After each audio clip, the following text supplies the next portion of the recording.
Mark, thank you for those very kind words, but you're wrong, Mark. I'm not 5 foot 18 inches tall. I'm 5 feet 17 inches tall.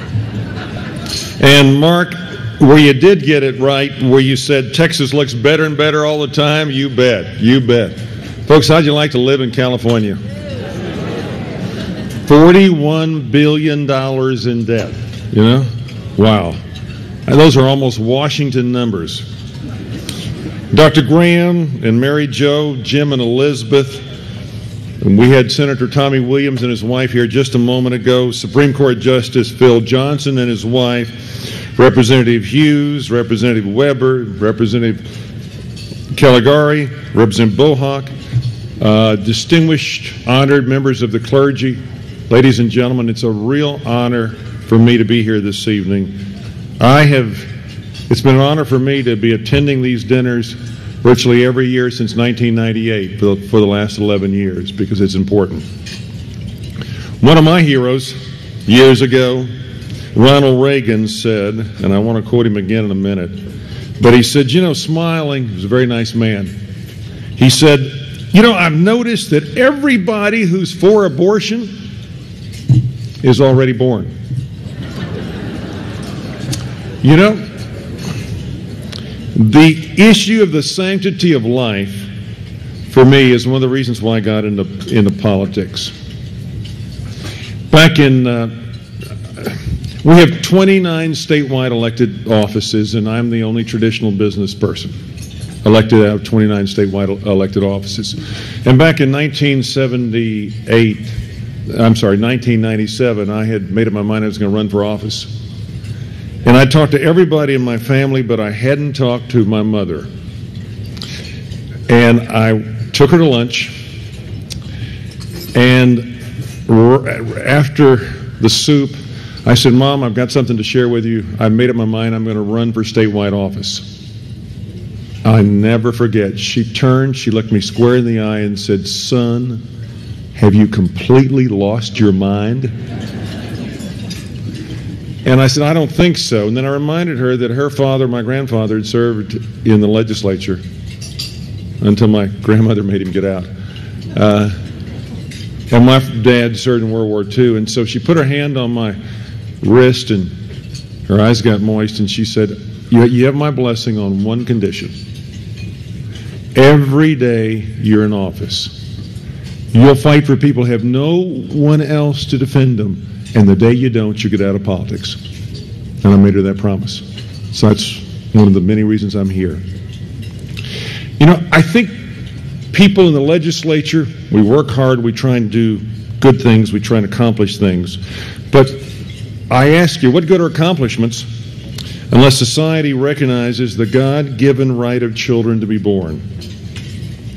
And for that reason, I'm proud to say that over the last 6 years in the legislature, we passed more pro-family legislation than during any comparable period in the history of our state legislature.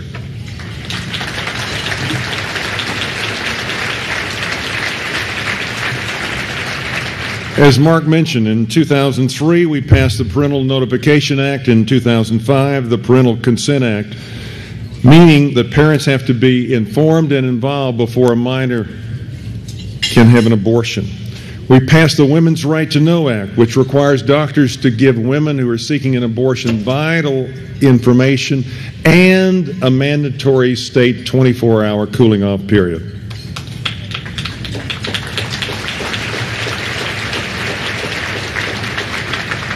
For the first time in Texas history, we passed a law making it a crime to harm the unborn fetus that a woman is carrying.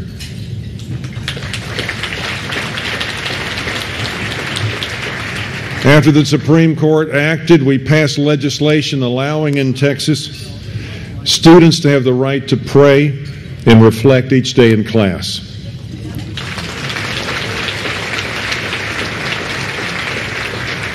We passed the Defense of Marriage Act, and we passed a constitutional amendment ensuring that future legislatures can't change their minds. We passed it, we put it on the ballot, you passed it, now we've got a constitutional amendment that says marriage can only be between a man and a woman.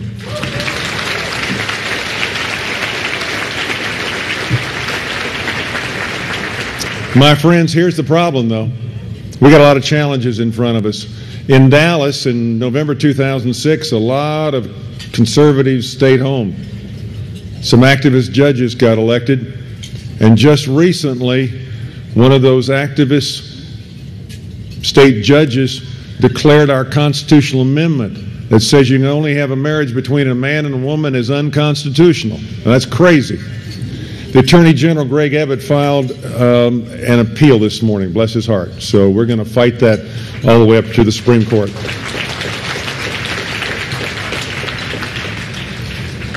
At the end of the day, judicial activism shouldn't deny the will of the people, and the will of the people is clear. So that's why I'm delighted for over the last 11 years to be here and say I'm proud of the Texas Right to Life organization. I'm proud of Dr. Graham. I'm proud of Elizabeth and Jim, who work so hard so that we can have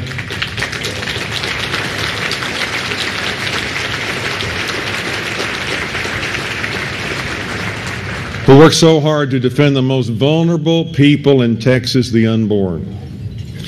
Together, we can continue to work together, and we can make Texas the shining example in this nation as the most pro-family, pro-life, pro-growth, pro-traditional values state in the entire country.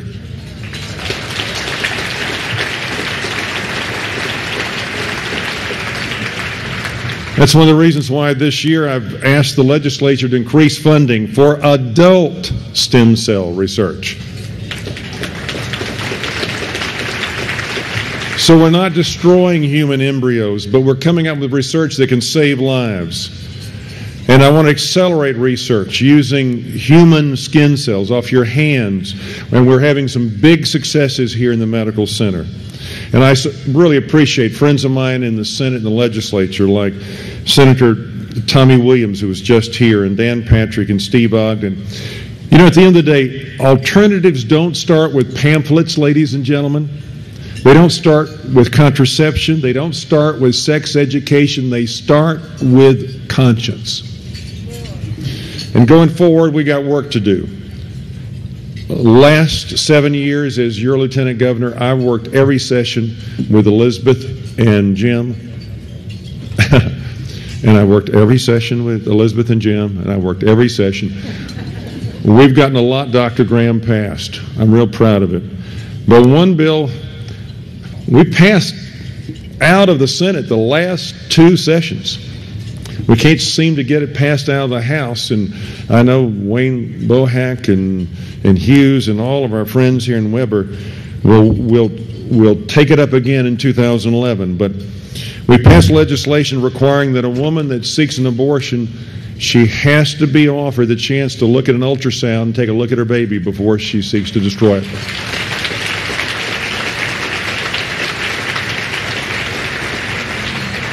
We're going to fight this fight again in 2011. We're going to fight it and get this bill all the way to the governor's desk. It's important. Because none of us ever want to see again tears, shattered sense of self-worth in which a woman realizes that she's made a decision and it's unalterable. That's why I'm going to continue to make sure in the Senate and the House we fund alternative to abortion providers. As we put money in the budget for the next 2 years. I want to give churches, pregnancy resource centers, and other private agencies more tools to promote adoption as a compassionate alternative to abortion.